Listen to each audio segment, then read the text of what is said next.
नमस्कार दोस्तों, dictation start होगी 5 सेकंड पश्चात। स्टार्ट। सभापति महोदय, मैं वित्त विधेयक का समर्थन करने के लिए खड़ा हुआ हूँ।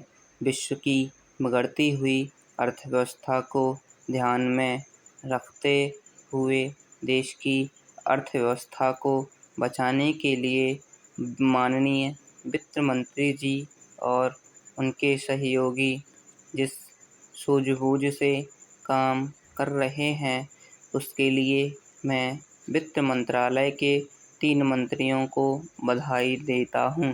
यह बजट काफ़ी समझदारी से तैयार किया गया है। बजट में 20 सूत्री कार्यक्रम का, जिसका हर वर्ग और हर राजनीतिक पार्टी में स्वागत किया है, समावेश किया गया है।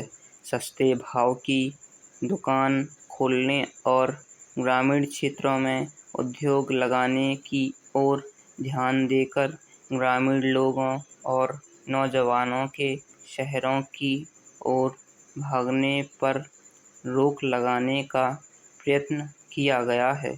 ग्रामीण विकास बैंकों में 25% की वृद्धि हमारी प्रगति का प्रतीक है। इससे प्रकट होता है कि गांवों की तरफ हमारी नज़र गई है। जब तक हमारे गांव का विकास नहीं होगा, तब तक इस देश का विकास नहीं हो सकता। इस बजट में मध्यम वर्ग के लोगों का ध्यान रखा गया है।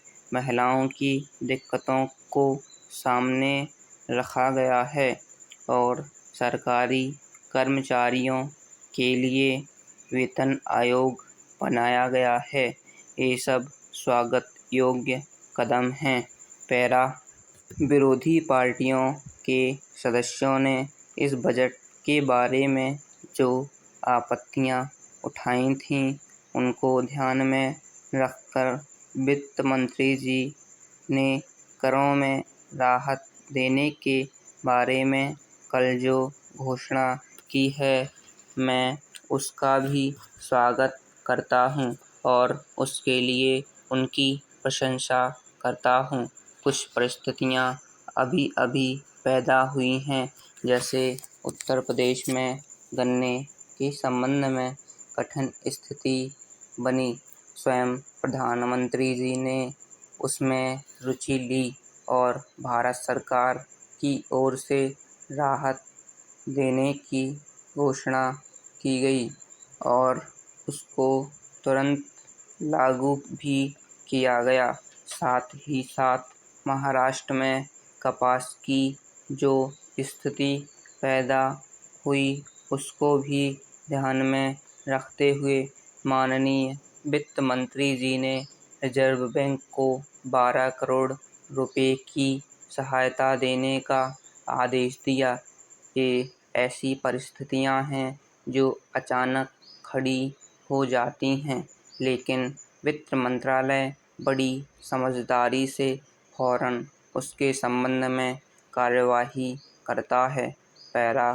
इसी प्रकार जो बेमौसम बरसात हुई, उसका गेहूं की फसल पर असर पड़ा, उस पर भी भारत सरकार ने ध्यान दिया। ये ऐसी बातें हैं जिन पर टीका करना बड़ा सरल है। हर व्यक्ति अपने क्षेत्र में विकास चाहता है, लेकिन दूसरी ओर करों की आलोचना भी की जाती है। इससे अच्छा निकाल तो राष्ट्र का उद्धार नहीं कर सकता है। देश में जो उत्पादन होगा और जो कर वसूल होगा, उसी के द्वारा देश के हर क्षेत्र का विकास हो सकता है। यदि कर बढ़ते हैं तो विरोधी दल उसकी आलोचना करते हैं, लेकिन यदि हम सारे बजट पर निष्पक्ष होकर विचार करें तो हम देखेंगे कि यह बजट हर दृष्टि से बहुत ही सुंदर और स्वागत योग्य बजट है।